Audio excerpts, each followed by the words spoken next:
MQuest and De La Salle Dasmariñas joined forces in a media literacy campaign in the run-up to the 2025 elections. More from Mobile Journal Amy Atienza.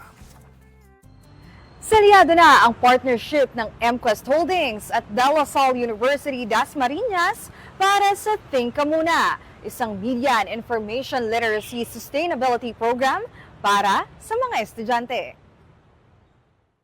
Para patuloy na maipakilala ang kahalagahan ng media and information literacy sa mga paaralan, binuo ng MediaQuest Holdings ang Think Ka Muna, na may layuning mapalawak ang knowledge sharing sa pagitan ng mga estudyante, mapayaman ang kanilang kakayahan sa mga real-world problems at maipakita ang kahalagahan ng pananaliksik. This agreement establishes a framework for joint initiatives in research, capacity building, and knowledge sharing through a 3-year partnership between De La Salle University Dasmariñas and MediaQuest Holdings. Nais ng MQuest at DLSUD na maipakita ang pagkakaroon ng responsibilidad ng mga estudyante sa paggamit ng social media, lalo na ngayon na patuloy ang pag-usbong ng misinformation at disinformation sa bansa.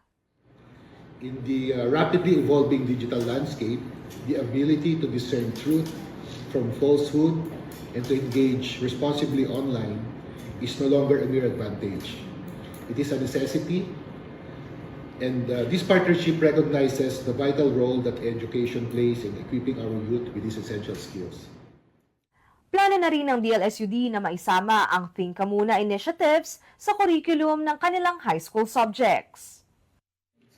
That we will be integrating this partnership with our curriculum with regards to media and information literacy, with our contemporary Philippine arts from the region, and the research subjects. And we have recognized the need for it.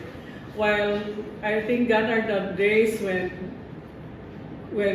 schools will work alone and consider others as competitors.